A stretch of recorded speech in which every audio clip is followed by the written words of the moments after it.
Illegal property, बेनामी property, कोई recovery अब तक ईडी नहीं दिखा पाई है, कोई सबूत ईडी नहीं दिखा पाई है।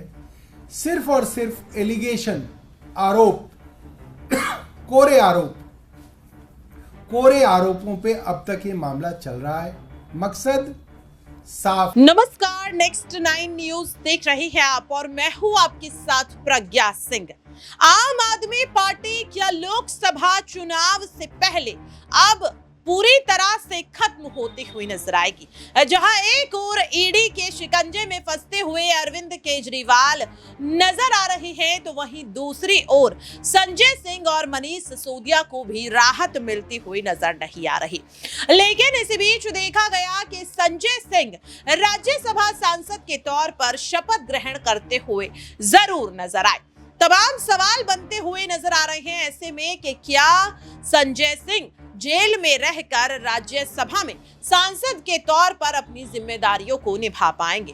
अगर आपको ऐसा लग रहा है कि राज्यसभा में सांसद की शपथ लेने के बाद संजय सिंह इस आधार पर कोर्ट में जमानत की अर्जी दाखिल कर सकते हैं, तो आपको बता दें कि ऐसा नहीं है।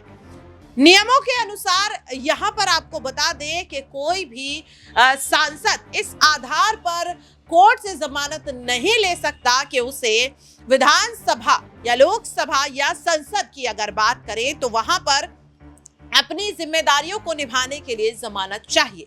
ऐसे में संजय सिंह को कहीं ना कहीं शराब घोटाले मामले में अपने आप को बेकसूर साबित करना ही पड़ेगा।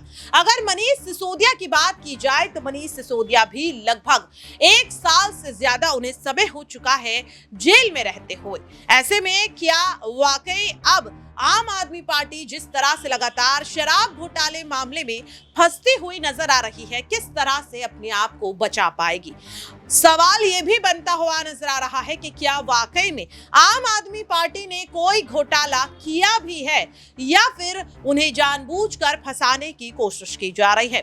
इसी सवाल को लेकर अब जवाब देते हुए नजर आ रहे हैं आम आदमी पार्टी के दिल्ली सरकार में स्वास्थ्य मंत्री सौरभ भारद्वाज। क्या कुछ सौरभ भारद्वाज कह रहे हैं, पहले आप उनके बयान। साथियों, कल से बड़ी हैरानी की बात है कि जो इन्वेस्टिगेटिंग एजेंसी है, जिसको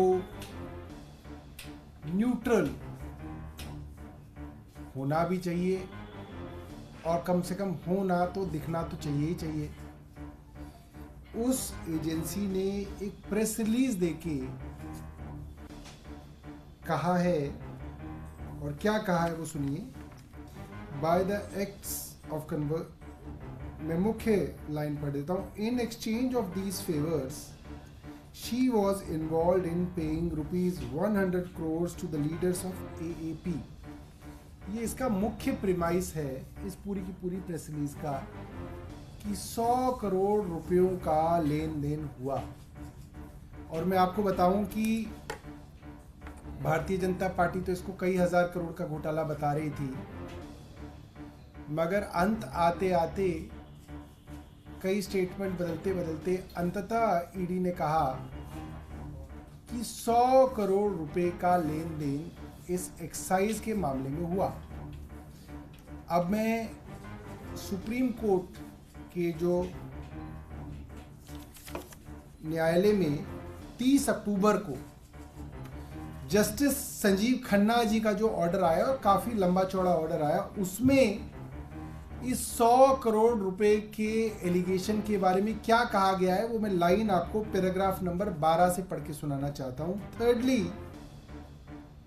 the assertion in the complaint filed by DOE, that means ED, that a kickback of ₹100 crore was actually paid by the liquor group is somewhat a matter of debate।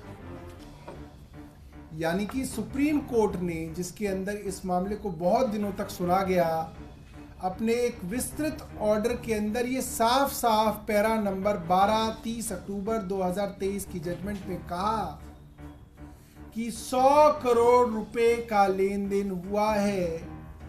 ये बात a matter of debate है, ये एक बहस का विषय है। इसके विषय में कोई तथ्य सबूत ईडी ने नहीं रखा है। इसके बावजूद कल ईडी उसी 100 करोड़ रुपए वाली कहानी को अपने प्रेस रिलीज के द्वारा अलग अलग अखबारों में और न्यूज़ चैनल्स में पुश करने की कोशिश कर रही थी। बहुत दुर्भाग्यपूर्ण है, एक एजेंसी को जिसको न्यूट्रल होना चाहिए, न्यूट्रल दिखना चाहिए, वो इस तरीके की नैरेटिव बनाने वाली, पॉलिटिकल एडवर्सरीज को बदनाम करने वाली एक एक्सरसाइज के अंदर कल पूरे दिन व्यस्त रही। ये बात सबको मालूम है कि एक्साइज के मामले में करीब 500 से ज्यादा जगहों पे अब तक छापे मारे जा चुके हैं। 1000 से ज्यादा लोगों की गवाहियां ली जा चुकी हैं। 50,000 से ज्यादा डॉक्यूमेंट्स मैंने सुना है कि वो चार्जशीट के अंदर दायर किए जा चुके हैं। इसके बावजूद कहीं पे कोई 1 रुपए की इलीगल मनी, इलीगल प्रॉपर्टी, बेनामी प्रॉपर्टी, कोई रिकवरी अब तक ईडी नहीं दिखा पाई है। कोई सबूत ईडी नहीं दिखा पाई है। सिर्फ और सिर्फ एलिगेशन, आरोप, कोरे आरोपों पे अब तक ये मामला चल रहा है।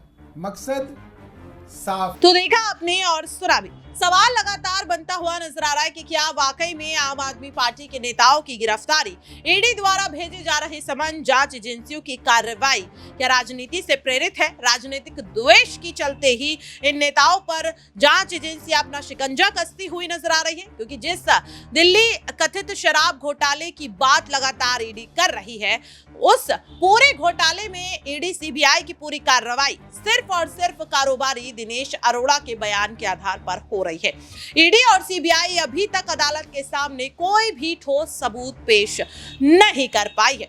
ऐसे में तमाम सवाल बनते हुए नजर आ रहे हैं कि क्या अब राहत यहां पर मिल पाएगी संजय सिंह, मनीष सिसोदिया और अरविंद केजरीवाल को। अरविंद केजरीवाल की अगर बात की जाए तो 9वें समन में आज उन्हें ईडी के दफ्तर जाना था, लेकिन वे हाई कोर्ट चले जाते हैं, गुहार लगाते हैं कि मैं ईडी के सामने पेश होने के लिए तैयार हूं, लेकिन मुझे संरक्षण चाहिए, मुझे भरोसा चाहिए कि ईडी पूछताछ के नाम पर मेरी गिरफ्तारी नहीं करेगी। अरविंद केजरीवाल का डर क्या वाकई में सच साबित होता हुआ नजर आएगा, या फिर मनीष सिसोदिया, संजय सिंह और अरविंद केजरीवाल को कोर्ट से राहत मिलती हुई नजर आएगी? देखना काफी ज्यादा अहम रहेगा। फिलहाल के लिए इस खास रिपोर्ट में इतना ही। बाकी की खबरों के लिए आप बने रहिए नेक्स्ट 9 न्यूज के साथ।